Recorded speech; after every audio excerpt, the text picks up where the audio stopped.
बाज लोग अपने घरों की छत के ऊपर एक लोहे की बना हुआ या प्लास्टिक का बना हुआ परिंदा लगाते हैं। तो ये भी क्या वो तस्वीर में आएगा, और इसका क्या शरई हुक्म होगा? जी वालेकुम सलाम रहमतुल्लाहि व बरकातुहू। बाज़ लोग अपने घरों की छत के ऊपर परिंदा बनाकर लगाते हैं, क्या यह मुसव्वरी के हुक्म में आएगा? देखिए, मुसव्वरी तो इस्लाम में हराम है। मुसव्विर के बारे में बहुत सख्त वाइद है। क़यामत के दिन मुसव्विर ने जो भी तस्वीर बनाई है उसको हुक्म दिया जाएगा कि इसमें रूह भी डाल। तो वो चूँकि रूह डालने से कासर होगा तो इस बिना पे उसे अजाब भी दिया जाएगा। मुसव्वरी इस्लाम में जायज़ नहीं है।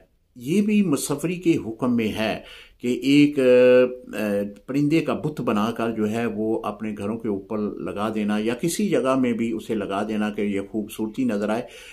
ये एक इस्लाम में कहीं भी इसका जिक्र नहीं है। लिहाजा इस तरह का फेल जो है वो अल्लाह के रहमत के जो फरिश्ते हैं उनकी नाराज़गी का सबब बनता है। लिहाजा इस तरह के परिंदे लगाना घरों की छतों के ऊपर या किसी मकाम पर भी ये जायज़ नहीं है। अस्सलामु अलैकुम रहमतुल्लाहि व बरकातहू।